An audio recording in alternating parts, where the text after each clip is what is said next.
Committee of the whole is called back to order. Due to lack of quorum, we will continue to recess until we receive the quorum. There is currently only 6. All right, it's six of us. 3 and 3 makes 6. Thank you. We'll return back to recess.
Committee hall is called back to order. Colleagues, we are on the amendment introduced by myself, but Vice Speaker will speak on it. It's on to amend Section 13. We're at UOG. All right, we're on the Part 3 of Chapter 2. To amend Section 13, Chapter 2, Part 3 of the bill to read. Vice Speaker, if you can speak on the amendment that UOG requested. That's correct.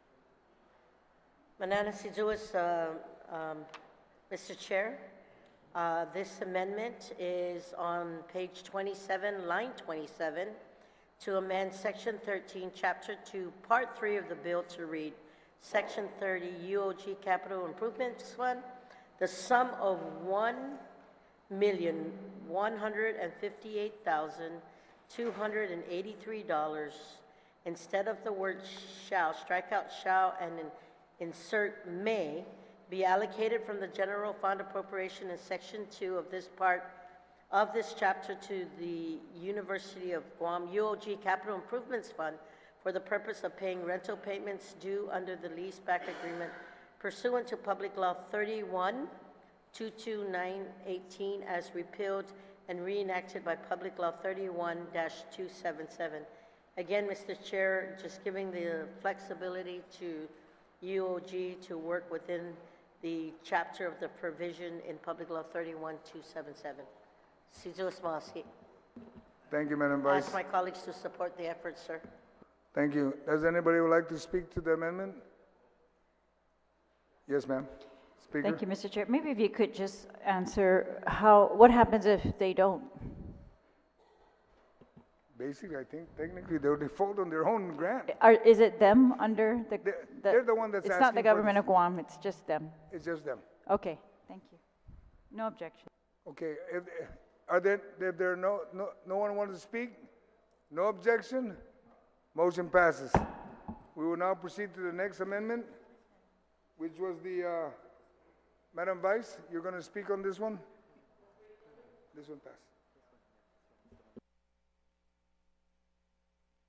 Okay, we're going to do a quick recess so everybody get a copy of the next amendment. They're printing it right now. I know, Vice Speaker, you do have that amendment with you. That's correct. So we'll be on a quick recess while the appropriate copies are being given to all the colleagues.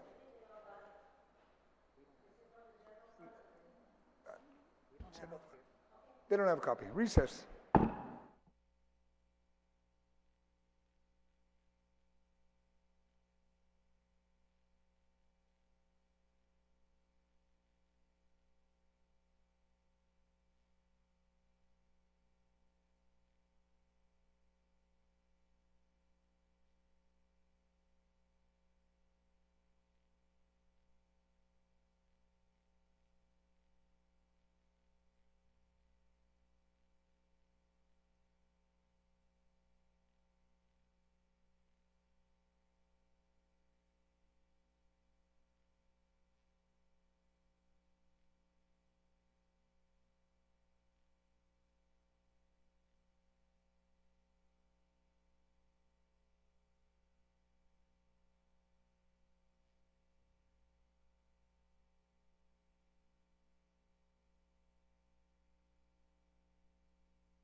Committee of the whole is called back to order.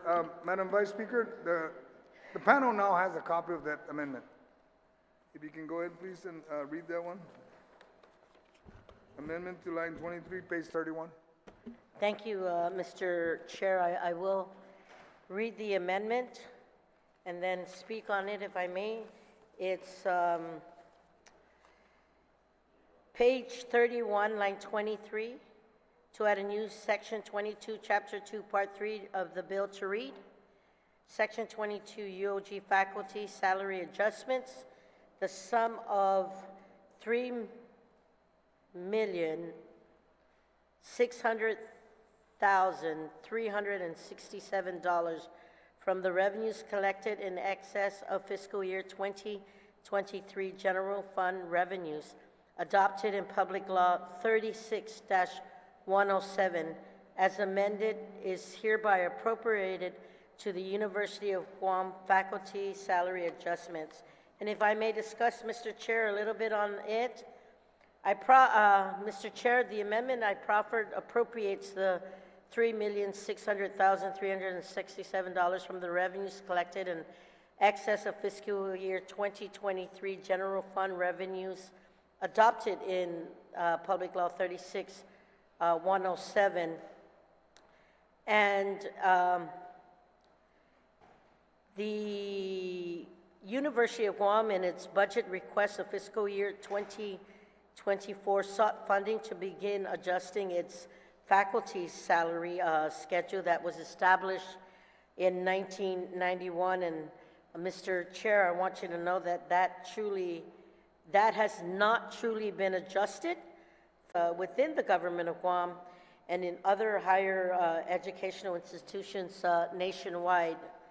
Mr. Chair, I want to share that the University of Guam faculty provides service to our island community as well as seek additional funding through competitive research grants that ultimately benefit our island revenues, garnering over $44 million in grant awards in 2021. I want to share that the UOG's Board of Regents has approved through Resolution 22-43 an update to the faculty salary schedule by 20%, and that cost is estimated at $3.6 million, Mr. Chair. I would like to thank my co-sponsors, which is you, Senator San Augustine, and also my colleague from either Barrigada or Chico, for Senator Canata, for working with me on this amendment. And I really humbly hope that our colleagues support this effort. I did receive a summary and multiple studies, Mr. Chair, from the University of Guam, and it's the summary, multiple studies of UOG faculty salary schedule history and inequities within the University of Guam, Government of Guam, and to peer and aspirant institutions. This study, sir, was also through the UOG Faculty Union, and it literally delineates everything that I just mentioned in my statement. And if you don't mind, Mr. Chair, I would also like to submit this, if it hasn't already been in the committee report. For the record, I'd like to submit it or append it to the committee report, sir. Mr. Chair. All right, thank you. Anything else? It's the study. All right, you wanted to attach it? Yes, sir. Okay, please, if you can provide that to the, get a copy so that If everyone. I can have the Sergeant of Arms, sir? Yes, Ed? Just so that all my colleagues will have a history of what has been done and the study that has been provided as far back as 1991 to 2020.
Committee Hall is called back to order. My colleagues, you've been provided a copy of the study that was conducted at UOG.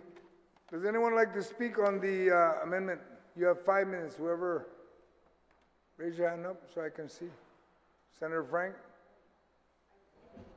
Minority Leader, sir. Thank you, Mr. Chair. For the purposes of clarity, we're talking about the $3,600,367 from fiscal year 2023 general fund revenues, excess? That's what we're talking, that's the, Yes, sir. okay. Mr. Chair, first off, I appreciate and thank you for the report provided by the UOG faculty union on the disparity. However, Mr. Chair, I'm looking at this amendment and it says the revenues adopted by Public Law 36-107. Mr. Chair, Public Law 36-107 was then morphed into 3703 and 3705.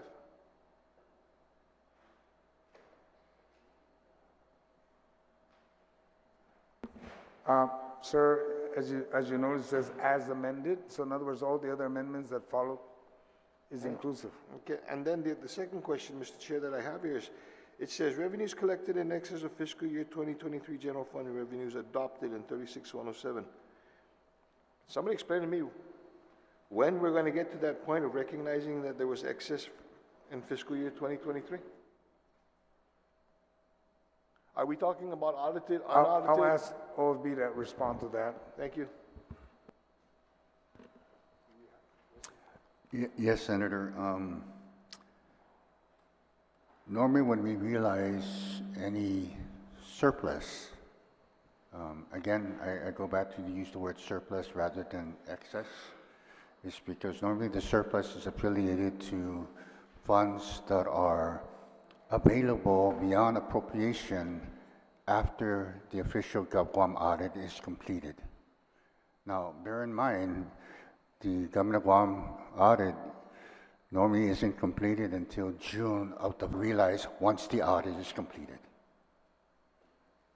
Thank you, sir. So for a point of clarity, with regards to time certain, we're looking at then, if this is going to be something that we're going to consider, then really your salary adjustments are not going to happen until June of next year. You're correct. Based on what I just mentioned, that salary. The reason why I bring this up, Mr. Guerrero, is because there seems to be a fallacy that once we put it into a budget and we say, okay, we're going to give you this money, the salary adjustments, that there's an expectation that on October 2nd they're going to start to receive it. I think we have to be very clear here, in that if this passes, that when you're looking at the salary adjustments, then you're going to have to wait for it until this audit is done. It's not until June of next year, 2024. Oh, and by the way, this is the same fiscal year budget that we're looking for, that right now the administration is saying they're finding difficulty in giving GDOE the $20 million necessary to make the necessary repairs, the $15 million necessary to help businesses get back on their feet for the LEAP program. Am I correct? Based on the testimony by the administration, yes, Senator, you are correct. So this is basically, this falls behind those other, because those others are already in statute, right? So basically, this will fall behind in as far as list of priorities. The payment, the payment of this $3.6 million will fall behind the $20 million that is first owed to GDOE, and then the $15 million or the $20 million actually, I don't know what's stopping the governor from giving the local employers the $5 million she promised in the LEAP program, because it's not tied to anything else. But that's another question. That's for another discussion. On top of any other appropriations that this body has done to be that's already tapped into those general fund revenues. By the way, Mr. Guerrero, how much have we already tapped into the excess general fund revenues we anticipate to receive in 2023? What are the different programs? Can we specifically tell talk about what is being been specifically already appropriated by law. Senator Blas, you're asking from October 22 to this date. Yes, sir. Okay, I think that's what OFB needs to be able to reflect. Thank From you. October to this date, what have we approved and appropriated from the surplus? That way, Mr. Chair, Okay. it's just so that we can get a grasp of, you know, I've heard in these halls conversations of, you know, wanting to be able to appropriate in an excess. We've done that, but over the past few years, you know, we've run into scares sometimes that we probably over appropriated in as far as what we anticipated to be the revenues. Okay? And I just want to be perfectly honest and have that honest and frank conversation as to whether or not this exists. Understood. Okay? Thank you very much, Mr. Chair. Let's just So take can we take a little bit of a break until he gets me that information? Because Yes. I still have about a minute and 26 seconds. Yes, you do. Thank you. Steve, are you ready to? Total amount, Senator, that we have appropriated against the FY23 excess revenues amounts to about $67 million.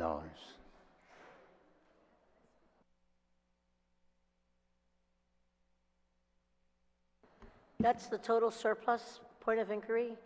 Is that the, That is monies we have appropriated against Already. the FY23 excess to date. Point of inquiry? Point of inquiry, sir. Sir. Senator Fisher? Thank you very much. Did we actually receive that 63 million? That's based on the CRER report, when they identify every month. That's where Yeah. you see where it identifies where we have, we So- sometimes call it surplus or Yeah. excess. It's more than what we projected, Okay, so okay? did we, you mean to tell That me means money was received. okay, the government of Guam collected That's in correct. excess of $67 million? No, that's what we appropriated, that what Mr. Guerrero reported on. This body, when the bill was introduced, we all approved, and that money was dispersed. Okay. Now, there's two bills that are still being addressed that the panel, when the DOA panel was here, that they're working on, like Senator Blas brought up, I think the LEAP, I think that's one of them. I'm not too sure about the other one, but Steve Guerrero can talk to that if you want to get that information. Thank you very much, sir. I guess my only real question is, did we actually have $67 million in the bank? Or is this magic? It's gone. I mean, it's done. That's been approved by this body. Why did we over collect like that? I don't know. What? Let's be honest. What? But anyway, moving along, we'll have Mr. Guerrero first respond to that. Because that 67 was approved by this body, okay? It's not, Yes, Senator Fisher, the 68 million, rounded out to 68 million, is the total appropriations made against the FY23 excess revenues we are currently tracking. If you add the 68 to the June CRER report that shows an 11 million surplus, it's actually 77 or 79 million dollars we have actually collected over FY23 revenue projections. Okay, well, sir, if we collected $67 million more, why don't we drop the BPT? I mean, we should not be collecting that much money. Senator Fisher, your point of inquiry is already settled. Now you can go ahead and continue on with Senator Blas. No, I'm still waiting for the $68 million that we've appropriated. What specifically have we already appropriated for that with that money? You identify Mr. Guerrero as $68 million already appropriated? Sir? What we have appropriated thus far, Senator Blas, inclusive of the 68, is the Public Law 3705, which appropriate the following for the GPP, which totals 16 million for the to DOA for the line agencies.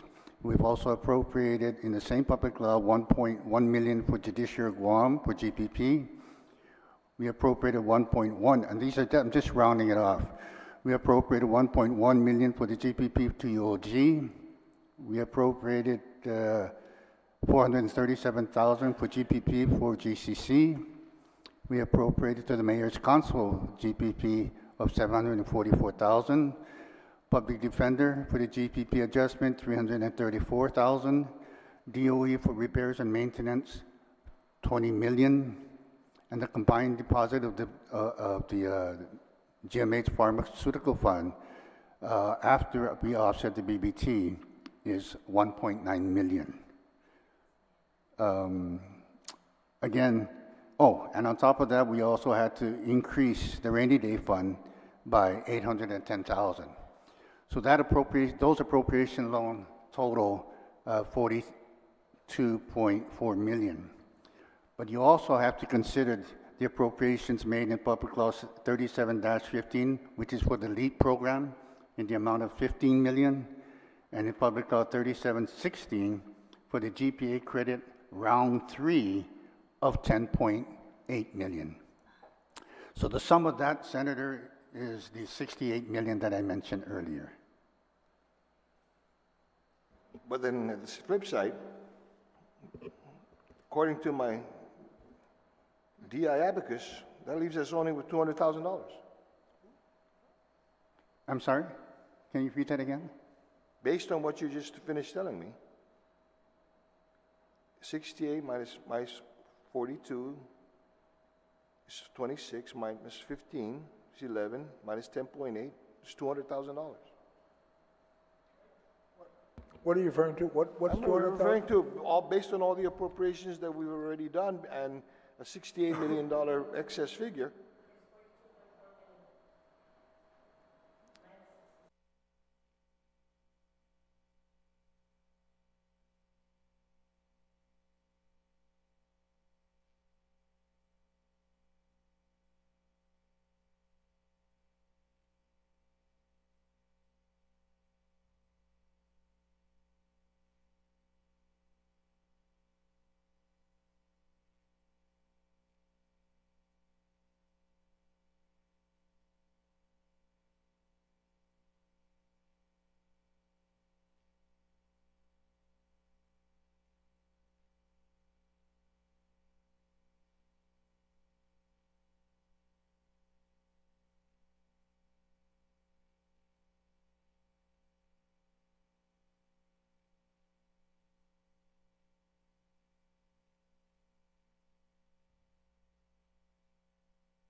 we've returned to committee of the whole. Senator Blas, I know after your discussion with Mr. Guerrero. Yes, I appreciate the discussion, Mr. Chair, and I'm still a little bit uncomfortable in recognizing that we're probably going to need to have a little bit more than what this is going to be, just to be very clear. This is an excess, and that excess is not going to be determined until June of 2024. Officially by audit. Not necessarily mean that it's not. I just wanted to make sure that we understand what we're voting. If you're going to vote on this, what you're voting on. Don't go out and tell UOG faculty that they're going to get their pay raise before Christmas. Okay? You got 44 seconds left, Senator Blas. Appreciate it. Thank you. Thank you. Does anyone else like to speak to this amendment? If not, Senator Brown. Thank you very much, Mr. Chairman. I certainly understand the issue concerning the faculty at the University of Guam and the lack of interest in the past, unfortunately, by the UOG administration to address compensating the faculty, which I think we can all agree really are the heart of the university. My only reservation is how we're going about funding such positions. And we were here not too many days ago talking about how we have an additional $100+ million this fiscal year. Again, unprecedented in the history of the government to have this amount of revenue coming in. Even though I think we can all gauge it's going to be short term and the time's coming soon when we're not going to have this kind of money. So when we look at long-term obligations such as pay increases, and there have been a number that have been added by this legislature, our ability to sustain it is going to be questionable in the not too distant future. I mean, we'll be here next year. 2024 is the magic year. We talked about that. It's coming. And how are we going to address that? And that's the only area I have reservation. I mean, I've spent combined 9 years of my life at the University of Guam, 4 as a student and 5 in administration and in teaching. I don't know anyone here who has spent longer than 9 years at the university. And definitely the need to ensure that we have qualified professors up there is very important. I mean, the University of Guam, like many other institutions, are going through the challenge now, worldwide even, of how do they ensure long-term sustainability, simply because things are changing. A lot of people don't go to college anymore. For those that did, wonderful, but that's not necessarily the trend for the future. A lot of people are able to go into other careers that they find more interesting and more satisfying that don't require college degrees. So there's no doubt, as the years move on, our university has many others, and there's many institutions of higher learning that are shutting down in the U.S. mainland. They're actually closing their doors. I know we don't want to see that for UOG, and I would like to see the professors, even though at this time I'm very hesitant on looking at continued long-term commitments, because I'm like, when we make the commitment, I'd like to know that there's continuity to it, that we're going to be able to sustain it, that we're going to be able to continue it, because people build their lives, obviously, on what their income is. But I'm very concerned government-wide of our ability to sustain what we look at as critical infrastructure that we need to pay. Again, I'm fiscally conservative. There's nothing new and enlightening about that. But I think to continue to, not only are we appropriating our regular budget, on top of that we're appropriating another $100 million again, that's unprecedented. And then on top of that, we want to go back to excess revenues that right now we don't even have an audit on. And dollars to donuts, the odds are very good when the numbers finally come in that we will have over appropriated beyond what actual cash is there when other obligations that have been put forth have been paid. So I think to be responsible, it's good to just, appropriate money you think you have, because again, this is all an experiment at the end of the day. We're all guessing what we think on historical, if we're only going to go back 2 or 3 years, even that in the history of the government of Guam is not the standard. We're like playing Monopoly money here. Who gets Park Place? Really, and that to me is that's not responsible, because, I'd rather be like a nice little feather that lands. I don't want to crash and burn, and I think we're going to be heading down that direction as we continue to appropriate everything under the sun that we can think of, rather than ensuring that the core operations of this government are going to be sustained. And that just comes from experience. We have had to cut into the flesh. I've been there when we've had to cut into the bones. And then what's left of that after? It's not pleasant. You know, our leadership should not be, oh, we're going to appropriate because we can, and you know what, a year or two later, maybe they'll get their pay raise. Maybe they'll get it, assuming other obligations don't take up all that money. That to me is not responsible. We're not being responsible with regards to how we're executing this budget. So it's for that reason I have reservations in voting for this amendment. But I'm glad to recognize more attention is actually put on the faculty. Because I'll tell you, the university administration over the years has taken care of themselves. They got their pay raise. You don't see them here. Now all of a sudden, oh, we're going to take care, you know, 30 plus years later, let's take care of the faculty after most people have gone through their entire careers. So I recognize that. But I just don't think, if we can't get this an additional $100 million surplus budget, then where are we going? So with that, Mr. Chair, I have reservations. Thank you. Thank you. Senator Fisher, you'd like to speak to this, and then you'll be followed by Senator Dueñas? Yes, thank you, Mr. Chair. Based on the discussions that we've had today, and I don't know, as a layperson, I'm still a little bit stunned by the fact that we over-collected by potentially $67 million. So I think I guess I'll direct this question to you, Mr. Guerrero. Do we understand from which entities we over-collected from the taxpayers, but how did that happen? How could we have possibly taken $67 million more out of the taxpayer's pocket than we needed for that fiscal year? Thank you, Senator. The excess revenues that we're collecting this year over what we actually projected in the original budget of 36,107, based on our tracking, is actually tracking about 75 million more in that amount.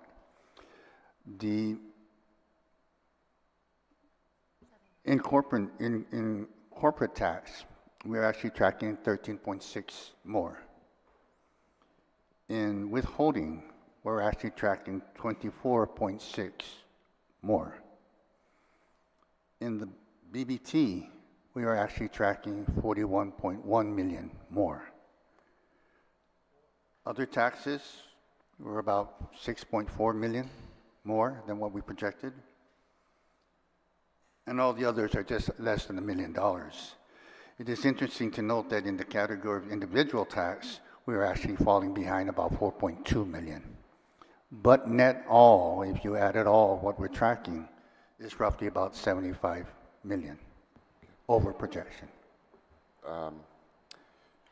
Okay, then wouldn't the obvious solution to this over-collection be to make a wholesale reduction in our budget? I mean, right across the board, we collected too much money, and that depresses our economy.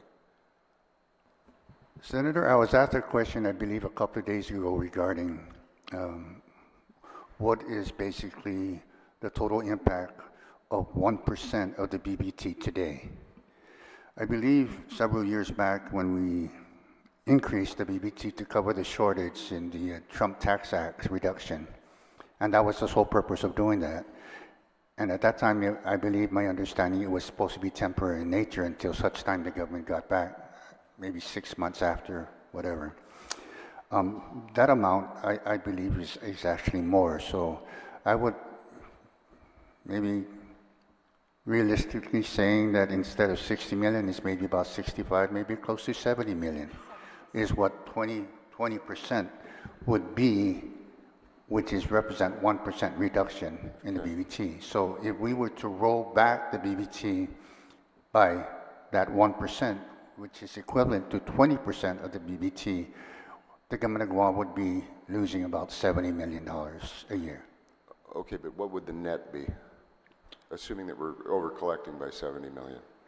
If, for example, say the BBT rollback was in effect in FY23, because we are collecting about 75 million more, we would probably be not having any excess at this point, should that have been incurred in FY23. And theoretically, sir, then we would have been collecting less money because we rolled the BPT back. hypothetically. Hypothetically, yes. So it might actually make financial sense to roll the BPT back. I know that's not the discussion for today, but with all that money rolling in, it seems like a good idea to roll it back. But I'm not going to get into that one. Yes, let's continue on the amendment, please. Okay. The other question I have, sir, is, this will probably reflect my naivete, but if we are taking 3.6 million from excess revenue from last year. This year. This year. That's correct. Going forward, shouldn't we reduce the appropriation to the University of Guam from 27.5 million to, I don't know, roughly 24 million? Because, we're just adding 3.6 million to it. So let's just balance it out. Let's reduce the outlay in the appropriations section 2. Does that make sense? Senator, my understanding of the amendment is to appropriate from the excess of FY23 revenues. It wouldn't have no bearing on UOG's appropriation for FY23. So if this does materialize, this 3.6 million would be on top of the current appropriation level for FY23. Which would mean UOG got a windfall, right? If the money materializes. Yes. So why don't we make UOG take the risk and reduce the 27 million to $24 million and let's see what happens? I mean, the money's rolling in, at least for this year. I believe the appropriation level that they have now for FY23 is almost just enough to cover basic operations inclusive of personnel costs. Okay. So any rollback from that amount would adversely affect their operations for FY23. Okay. All right, sir, thank you very much. Thank you, Mr. Chair. Thank you. Senator Duenas, and you're followed by the Speaker. I just realized that she had her hand up also. Excuse me, Mr. Chairman. I just have a brief comment. I do have a bill that, based on the 120 days, I'll conduct my own hearing soon. But this is exactly why I introduced the bill, to ensure that we stop doing pay increases and pay structure outside of the budget. Now, you may say this is the budget. It's true, but it's a phantom appropriation. It's reliant upon audited revenues in July of 2024. And I just think, I'm not against the proposal. I read the study. There seems to be some pretty strong merit there. I don't know how it's gone so many fiscal years without settling down and saying, what are the issues with retention of these important faculty? But to me, that's exactly why it should be built into their budget. It should be built into their budget request so that it's not arbitrary, so that it's not dependent on the wind blowing, that it's part of the structure of what we're doing. And this has happened also, Mr. Chairman, with all due respect, when we also get Magaďhågan and just go to other funding sources, and then we end up back to the general fund, and we're kind of trying to reconcile when we're using funds and funds for intended purposes. One of my colleagues chastised the body, about this political maneuvering around pots of money. And that's exactly why, at least on the fundamentals of appropriating for the purposes of these key areas, and we have to have professional faculty and staff.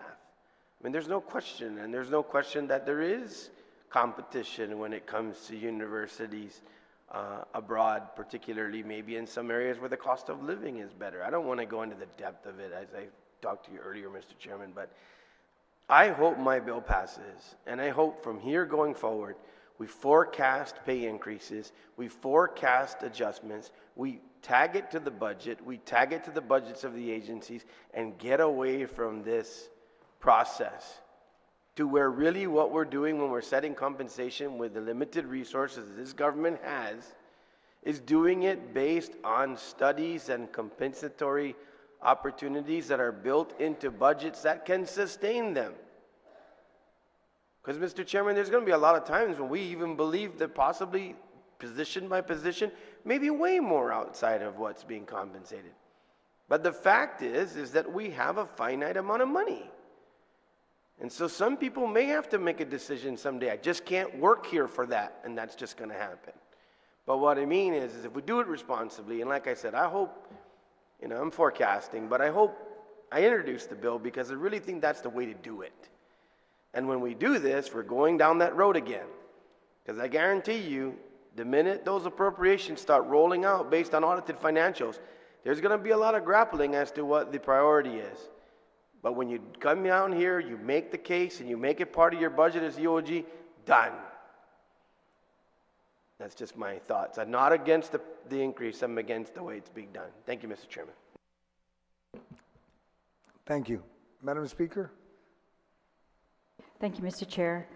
First, I'd like to ask, so the amendment is to add a new section which would appropriate $3+ million for faculty pay raises.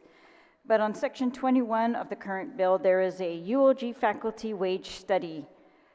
So it looks like the Committee on Appropriations put in here, they are authorized, UOGs authorized to expend such funds necessary to procure the services of consultant to conduct a study for the faculty of the University of Guam, meaning they can use their own budget to do that. And now this amendment is saying we're going to fund salary adjustments. I have no doubt that the salary proposal is based on studies and that it's probably, what they need to do. Their Board of Regents adopted a resolution saying this is what they are going to do. The only issue I have is why do they look to the legislature to fund that? And their rationale is because the legislature funded the general pay plan, which we didn't have to, but we did for UOG and some other agencies selectively. Now they want us to fund their faculty pay plan. Faculty are unclassified employees, right? And they're completely under the discretion of the University Board of Regents. We do not control their pay plan. We do not set their pay plan. We don't have to authorize them to do a pay study. They can do that anytime they want, and they have, obviously, because we got a copy of it today. They've also been authorized by every law, bylaws, to adopt the rules and regulations regarding compensation and every other rule regarding these faculty, how they work, how long they work, whether they get the summers off or not, all of that. Board of Regents controls. But when it comes to the money, they look to the government of Guam to do that. I prefer to give them their lump sum and let them decide whether they wanted to give the $500,000 to EPSCOR, $500,000 to UOG Sustainability Center, the other appropriations that have been specifically made in our budget today, $100,000 to, all of these specific appropriations versus giving them and let them decide. The Board of Regents has to decide and has to account for who gets the money. Do they want to give it to pay raises versus do they want to give it to somebody else? Why would the faculty now look to the legislature as to this being one of the legislature's obligations? It's clearly a University of Guam obligation, and it's clearly up to the University of Guam to prioritize this over everything else that they have asked for. And I guess it looks to me like, I don't know, I got a message that says that their budget is short. Do you agree, does OFB agree that the University of Guam's budget, I know it's less than what they requested, but do you think they will be critically impaired from operations? Yes, Senator, I believe, the amount that we're asking for is probably not the amount that we appropriated, but we did give them approximately about $3 million more in FY24 than we did in FY23. So again, like any other department, they're requesting for whatever it is they need, but we can only give them so much. But in the case of the University of Guam, we did give them a $3 million increase. So we're giving them 27. I think they had asked for over 30, right? Yes. All right, well, the message I got says they need 30. But yeah, if I was going to give them any more money, I would give it to them and let them decide the priorities and let them answer to the students. It's not too long ago that we were in here discussing whether they were going to raise tuition. And we tried to say, please do not raise your tuition. We're paying for your, I think we put it as a condition of paying for those general pay raises, that they were not going to raise the tuition. And because they had done that in the past, given faculty pay raises or some other staff pay raises, not the general pay plan people, but other people, pay raises, and then students found out that they were also going to raise the tuition. So I feel like all of that has to be balanced within the University of Guam, and they should be accountable to the students for those types of decisions. And, you know, are they really, maybe I shouldn't say anymore, but that's too much. But yeah, it's just that. I am not disputing that maybe they should be raised compared to, you know, based on the study that they did. But I really believe that's a Board of Regents' responsibility, and that we are trying to make appropriations for the University of Guam as best as possible. If they want to reschedule some of the other appropriations that are made in this bill towards that, maybe we should give them that flexibility. Do you believe they would be able to do that? I don't think so. If it says appropriated, they can only use it for that specific use. But yes, so I don't know. That's my take on it. Thank you, Mr. Chair. Thank you. Does anyone else like to speak to this amendment? There being none, Madam Vice, if you can close, please. Mr. Chair, I know that the University of Guam is fully aware of when it may access this appropriation. I know that they're also fully aware that the amount to be received will be contingent upon the final collection at the end of fiscal year 2023. And I know, and I believe that in my heart, that they are willing to be patient till the appropriation can be realized. And yes, I'm going to ask my colleagues to humbly support this amendment. When I had a visit from the University of Guam, Mr. Chair, based on their actual levels, even as far as several years back, to what they've received, was much, much smaller pre-pandemic from 2019. Or 2018 for that matter, in 2019.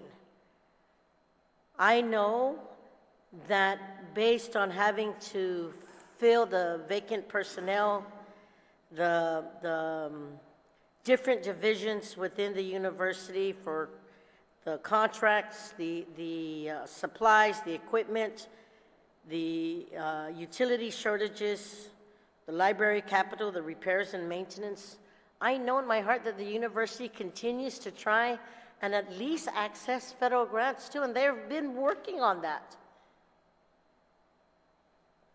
And, you know, I look at all these other amendments, Mr. Chair, that's coming up. This is the time when requests are made, when it has to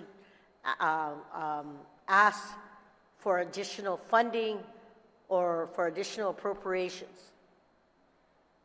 And this is why I'm asking, Mr. Chair. The University of Guam was sincere in their hearts when they came to see me and saying, you know what? We worked through it. We knew the budget had to be cut during the pandemic. We knew we had to do this. We know that our request hasn't been answered. We know, and you know, you just said it yourself, that if the University of Guam were to act as the educational gem of this part of the region, they would need the 42 million. And yet, we haven't even supported them on those efforts. I've looked at the amendments that they shared with me in reference to this salary adjustment that's being requested, and I even gave this body what was provided by the faculty union and in their efforts to support that. And they have been really, really supportive in their efforts to helping out the community, just not with the educational programs, but a lot of other programs that this body should be providing anyway. Our mission for this government of Guam is to provide for the education, health, and safety for our community. Mr. Chair, we have 10, maybe 10 other amendments that is asking for additional funding from the excess revenue. Is it going to have the same reason and the same reservation on not giving them?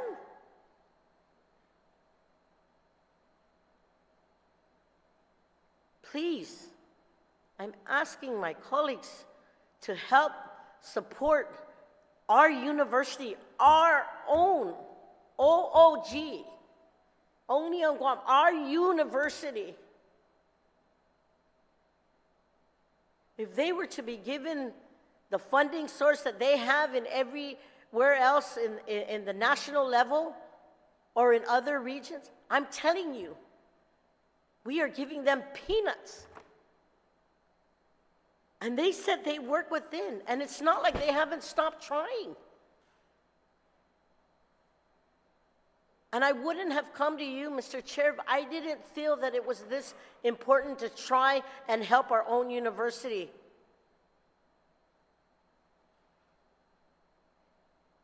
They've been patient with us. They've literally gave us the reports dating back from 1991. How much more are we going to let them lose? Losing our own people to go work elsewhere, to take jobs elsewhere. I know my time is up, Mr. Chair, and I only ask that you please, that my colleagues please look at this amendment and give it its fair consideration. Thank you, Madam Vice. Are there, I heard reservations on the amendment. Are there any objection to the amendment? You have one objection. All in favor, please raise your hand in support of the amendment. Amendment fails. My colleagues, we are at, we have an internment that's going on. Madam Speaker, we'll go into recess until 2 o'clock. Mr. Chair, can Yes, I ma'am. just note, because of our own employee who That's was correct. passed, I'd ask that you give us that consideration so that we can go to the internment site. So we'll come back at 2 o'clock. Would Yes, that be sir. appropriate? Thank Thank you. Recess till 2 o'clock.